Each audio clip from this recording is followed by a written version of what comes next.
Hello student, today I am starting your poem 9।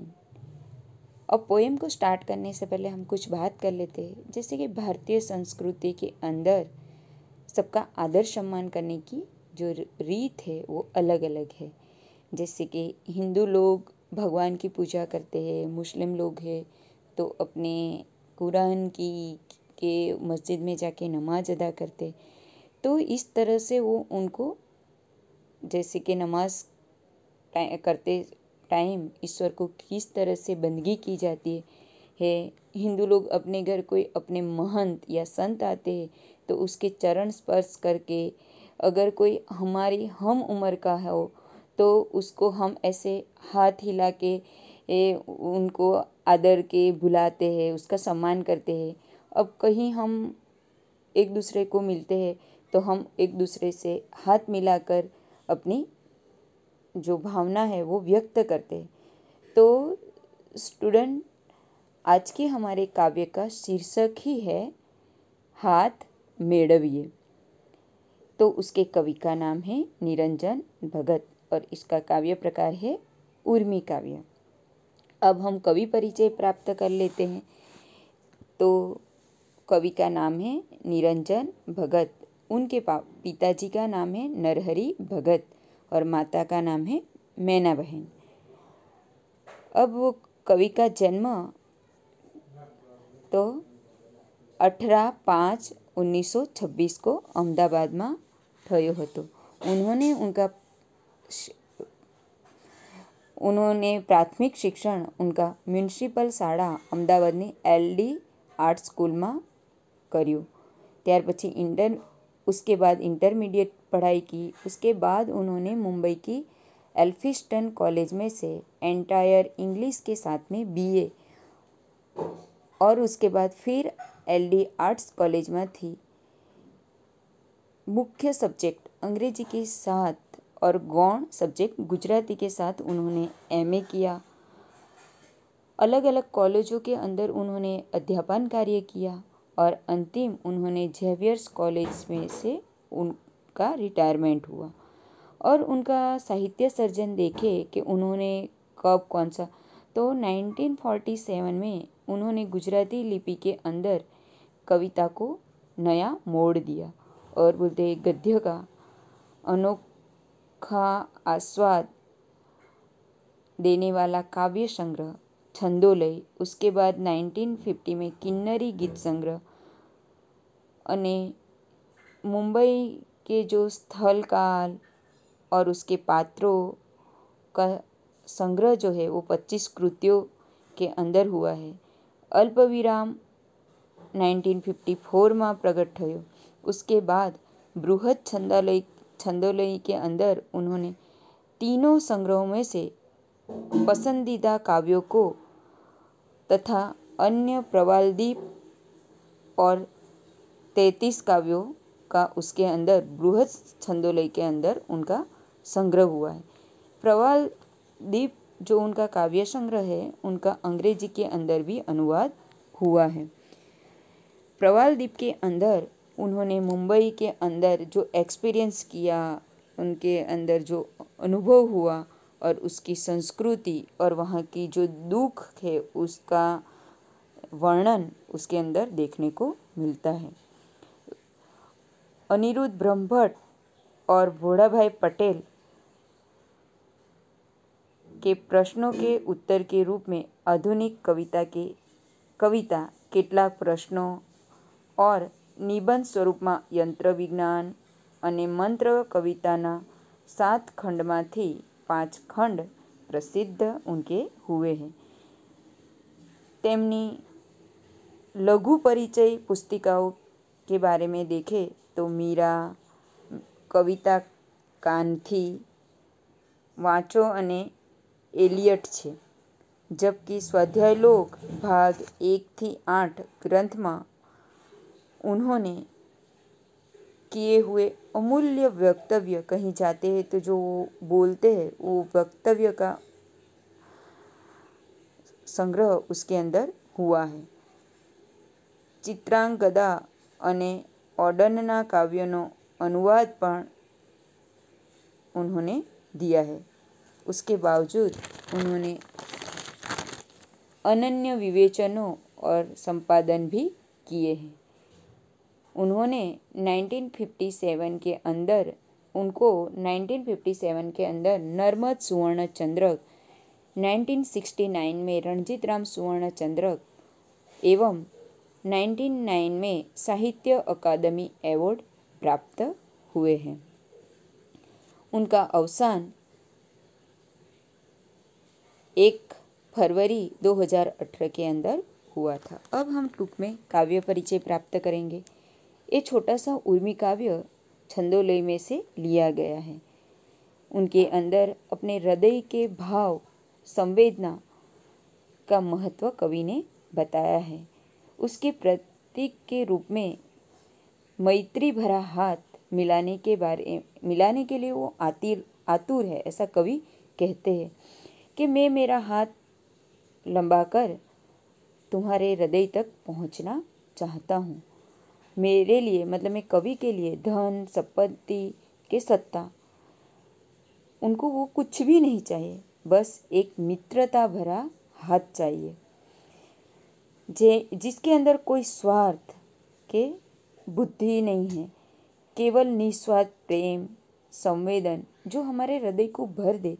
ऐसा हृदय के साथ हृदय मिलाने का कवि का हृदय भाव इस कविता के अंदर प्रकट हुआ है, जिसके अंदर उनके लागणी भरा जो हृदय है उनके दर्शन हमें होता है। तो उर्मी काव्य ની શરૂઆત करने से पहले कवि कहते हैं, जैसे कि लाओ तमारो हाथ मेळवीए, कहूँ छू हाथ लंबावी। कवि कोई अनजान व्यक्ति के सामने हाथ लंबा कर कहते हैं, लाओ तुम्हारा हाथ। कवि को एक मित्रता भरे हाथ की जरूरत है। वो बताने के लिए खुद ही अपना हाथ लंबा कर कहते हैं, मीन्स के मैत्री भाव वो बनाना चाहते हैं। प्रथम, मतलब में सबसे पहले बार कवि ही वो पहल करते हैं और सामने वाला उनका जो मैत्री भरा हाथ जो है वो स्वीकार होगा कि वही भावना के साथ वो सबसे पहले शुरुआत करते हैं। કહો શું મેળવી લેવું હશે મારે, તમારા હાથમાં તો કેટલુંય ધન હશે, સત્તા હશે, કીર્તિ હશે, શું નથી હોતું તમારા हाथમાં। कहने का तात्पर्य यहाँ पे है कि सामने वाले को, किसी को भी ऐसा होता है कि ये व्यक्ति जो है क्यों मैत्री बनाना चाहता है, इस व्यक्ति को मेरा क्या काम होगा, कोई स्वार्थ होगा, कोई लालच होगी। किंतु कवि उनके पास से कवि को क्या चाहता होगा, क्या लेना होगा। हर एक व्यक्ति के पास में कम ज़्यादा प्रमाण के अंदर सभी के पास धन, सत्ता और कीर्ति तो होता ही है, किंतु उनके बावजूद भी बहुत कुछ होता है। ऐसा कहने के लिए कवि कहते हैं कि क्या क्या नहीं होता है तुम्हारे हाथ में, एम प्रश्नार्थ करके कवि कहते हैं कि तुम्हारे हाथ के अंदर बहुत कुछ है। फिर यहाँ पे दूसरी पंक्तियाँ, मारे कसानो कामना, खाली तमारो हाथ, खाली तमारो हाथ। इस पंक्ति के अंदर कवि खुद के निस्वार्थ भाव है वो समझाने का यहाँ पर कवि प्रयत्न करते और कहते हैं कि शायद तुम ऐसे सोचते हो वैसी ये धन संपत्ति ऐसे किसी भी चीज़ की मुझे ज़रूरत नहीं है और मुझे वो चाहिए भी नहीं। मुझे तो सिर्फ खाली तमारो हाथ, एम, इस सेंटेंस कवि यहाँ पे आधा रखा है। मतलब ये कहना ये चाहते हैं कि आम इस तरह से तो देखो तो तुम्हारा हाथ कैसा है, खाली है, पर ये जो तुम्हारा खाली हाथ दिखता है ना, वो तुम्हारा हाथ खाली नहीं है। इस बात को ये दृढ़तापूर्वक कहने के लिए फिर से ये सेंटेंस दोहराते, खाली तमारो हाथ। यहाँ पर ऐसा कहकर प्रश्न चिन्ह रखकर वो हमें सोचने के लिए मजबूर करते हैं कि क्या सही में हमारा हाथ खाली है। और दूसरी तरह कवि हमारे दोनों हाथ में बहुत कुछ है ऐसा कहकर हमें एहसास दिलाते हैं। फिर यहाँ है तीसरी पंक्तियाँ, નાના આપણા બે ખાલી હાથમાં એ કેટલું છે, આપણા હાથમાં ઉષ્મા અને થડકો, અરે એના વડે આવો પરસ્પરના હૃદયનો ભાવ મેળવી। तो कवि यहाँ पे कहते हैं कि आ खाली हाथ में बहुत कुछ है, ऐसा कहकर कवि उनके लागणी के भावों को समझाने का प्रयत्न करते। आ हाथ में हाथ मेड़वता मतलब इस हाथों के अंदर हाथ मिला कर अनुभव के स्पर्शे एक प्रकार की एक दूसरे के अनुभव से एक प्रकार की ऊष्मा मतलब में एक सहारा अपनापन की लागनी हृदय के अंदर स्फुरित होती है, मतलब में उत्पन्न होती है, और उसके द्वारा हमारे परस्पर के भाव मिलाने का यहाँ पे प्रयत्न करने का कवि हमें समझाते हैं। और वो तभी शक्य बनेगा जब कोई व्यक्ति अपने पैसा, पद और प्रतिष्ठा का अहंकार छोड़कर एकदम सहज व्यक्ति बन जाता है, और तभी एक दूसरा के साथ आत्मीय साथ से रह सकते हैं। उसके लिए एक एग्जाम्पल है, जैसे कि कृष्ण जब द्वारिका में रहते थे तो सुदामा जी उनको मिलने के लिए द्वारिका गए थे। तब कृष्ण खुद द्वारकाधीश है, खुद भगवान है, वो सब कुछ भूल कर उनको मिलने के लिए कैसे आतुर बन गए थे। ये कविता हम 8th स्टैंडर्ड की गुजराती में पढ़ चुके थे, तो ये हम सब जानते ही है। तो एक बीजा की ओर के हमारे हृदय के भाव मिलाने की कवि यहाँ पे हमें याचना करते, वो हमसे मांगते और बोलते हैं कि बिना आवड़त के हम कुछ नहीं कर सकते। बोलते हैं कि सारू अच्छा बुरा કેટલાય કામ। अब यहाँ पे अने बिन आवड़तનું સારું નઠારું કેટલું એ કામ કરતા આપણા આ હાથ કેળવીએ।